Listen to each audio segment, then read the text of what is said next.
Hi, everyone. A live look at Tel Aviv as we begin with breaking news this Saturday. Leave Iraq now. A strong warning from the U.S. Embassy in Baghdad to Americans. This as Reuters reports the Trump administration is rejecting efforts to begin ceasefire talks.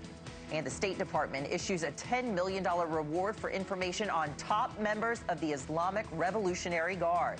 Meanwhile, threats are escalating. Iran is warning residents to evacuate areas near 3 ports in the United Arab Emirates ahead of possible attacks. The United States is targeting Iran's rich oil infrastructure as we send the USS Tripoli and thousands more Marines to the Middle East. President Trump saying Iran is being obliterated and is ready to make a deal, but not one he is willing to accept. And plumes of smoke and buildings shaking in Iraq's financial center as missile strikes inside a U.S. embassy compound in the country's capital, Baghdad. Many are now wondering if China and Russia will get more involved and get really involved in this Middle East fighting. We're going to talk to China analyst Gordon Chang about what he thinks the superpower's next move will be. And here at home, Americans are feeling the pain at the pump, with gas surging to more than $3.67 a gallon. The president reassuring the American people this is a short-term disruption worth the wait. I think the gas prices, as soon as that's over, are going to come tumbling down along with everything else. I think it's going to be, you're going to see a very big decrease in the price of gasoline, gas, anything having to do with energy, as soon as this is ended. Plus, cities across the country are on high alert following 2 suspected radical Islamic terror incidents in one day.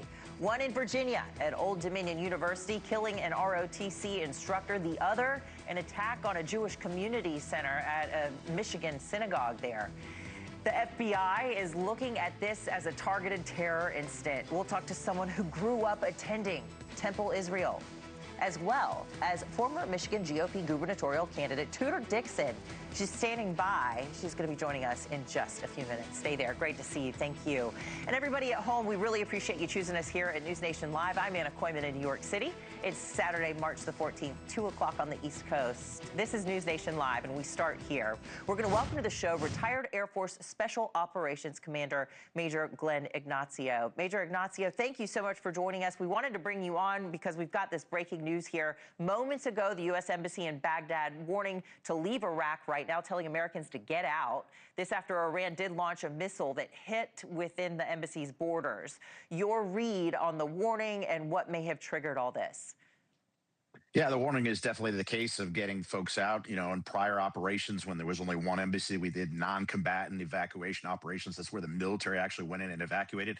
But now that we have this particular threat through other embassies, we have to focus on them actually sort of planning to get themselves out. And again, because of the targeting getting actually very detailed, Iran is be able to make these strikes appropriately and very detailed so that we do have to get these people out and save them.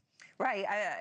We know that Iran and its proxies are not averse to taking hostages, right? I mean, we've seen that with everything going on between Israel and Hamas, too.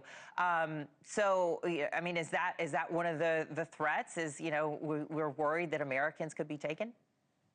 I don't know if it's particularly from a hostage standpoint, because it's mainly focused on a combative operation of force with the United States and everything economically. I think it's really to the case of people getting hurt and killed in those particular areas, because like I said, the detailed targeting, some of these Shahed drones are actually getting very, very accurate. So that's the biggest thing to concern at this particular operation. So it's mainly the combat operations that seem to be expanding. Sure. All right. We're also getting more breaking news that the State Department is offering a $10 million reward for information on top members of the Islamic Revolutionary Guard, Iran's military forces, of course. What are you reading into this and the goals of the United States right now in that country? And is that money something that could move the needle? Well, I think the IRGC commanders, of course, there's a 1 million-man army in Iran, the 200,000 radical IRGC. So they're looking at the command to try to disrupt these operations with the drones and everything.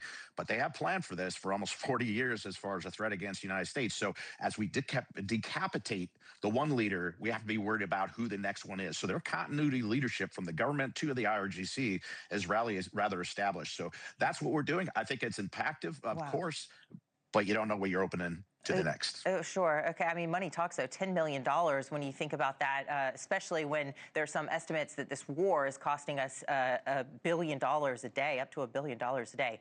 President Trump has reportedly rejected some overtures from Iran for peace talks because he says that they want to make a deal, but not one that he's willing to make a deal on. So what kind of deal do you think President Trump is looking for at this point?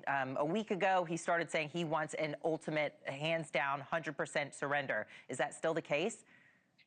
Well, I think that is definitely the premise for him. But honestly, if you step away from these and look at what the real threat is we talked about this nuclear material. People are talking about boots on the ground to find this nuclear material possibly being proliferated. So that is something that has been sort of out of control that we don't know where it is. If they're going to bring this in and stop and hand that over, that really dissolves a nuclear threat that we want to focus on between not just Iran, but where they give it to their proxies and so forth. So that has to be part of it. And before anything happens, that has to be given to the United States before we talk about sanctions or anything else. Of course, if they do completely surrender, you get that. You also get the freedom for the protesters and you dissolve the regime.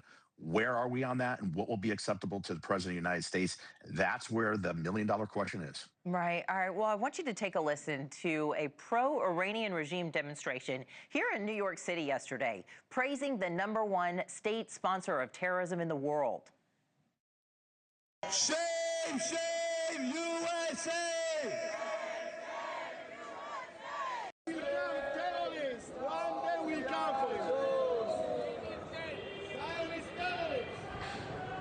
Countries and violate other countries' sovereignty.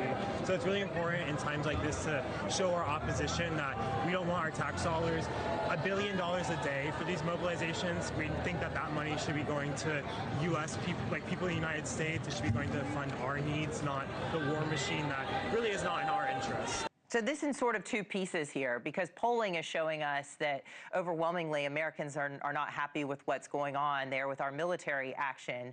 However, it just knocked my socks off to see this guy saying shame, shame, USA, basically long live the Iranian regime that kills its own people.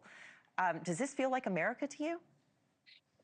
No, I think I would like to look at it and hope that it's a tactical situation or at least a focus because we have seen these protests horrifically. But if you look at this particular area, what does it sound like? It sounds like Vietnam. I hope we've always learned that lesson and people always go back to it. I didn't even want to go back to it, but it's starting to do that. And like we talked about before, there's sort of this trinity that I've learned very young is that you have to have the military capability to carry out something around. We do. We have to have the military mindset and the soldiers, sailors behind it. We do. Third, you have to have the people of the United States behind it. That's where we lost in some conflicts before. And that's what we're starting to lose now. And believe it or not, it is a lot of the politics. You know, I'm apolitical. But when we start splitting the country with some of the rhetoric on a certain side, we're starting to educate a lot of our people to split on the inside. That is psychological warfare that an adversary likes. And unfortunately, we're doing it ourselves. So that is the difficult part we face right now is keeping the homeland together. And the politicians aren't doing it. I mean, it's pretty obvious that the United States and Israel are defanging Iran's military right now, but it's so hard to get rid of an ideology, right? And they've been able to radicalize even ISIS. You know, radical Islamic terrorism is on the rise. We're seeing it. You know, we had 2 suspected attacks in one day this week as well. So it's really difficult to try to rid an ideology too. But I want to move on to this. The new Ayatollah is now in place there in Iran and vowing revenge. But the son of the last Shah, the Crown Prince, of course, Reza Pahlavi, told our Katie Pavlich last night that he's actually communicating with Trump's team. Listen to this. I've been in contact with the administration via the channel of Steve Witkoff. And of course, I'm sure the rest of the messaging has been relayed, at least on the administration side. I've been also talking to members of Congress, both Senate and House. I'm sure that President Trump has certainly showed that he will be supportive of whatever the Iranian people will decide. I don't think that he would be saying that I get to pick the future leader. It's up to the Iranian people. And of course, Pahlavi is campaigning to be the next leader there, and he does have quite a bit of support there. But how do you think President Trump is going to potentially handle a potential change there in Iran's leadership? You know, he said he does want to be involved, but in the same breath, he has also said that he wants to hand the baton to the Iranian people. Yeah, absolutely. Now, this is the most complex. That somebody that is going to say take over the regime has to be there in country to be able to take that handover. Okay, so if it's Reza, that's great. It is not going to happen overnight. This takes a long time because not just him, his cabinet protecting him. How is he going to be protected? So you can go on myriad of different options here, but that is one thing that has to occur.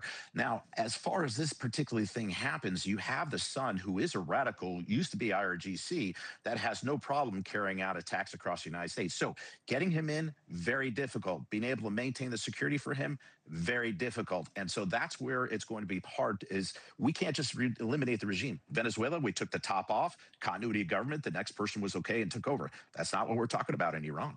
All right, retired Air Force Special Operations Commander Major Glenn Ignacio, thank you so much for joining us and weighing in today. Always take care. All right.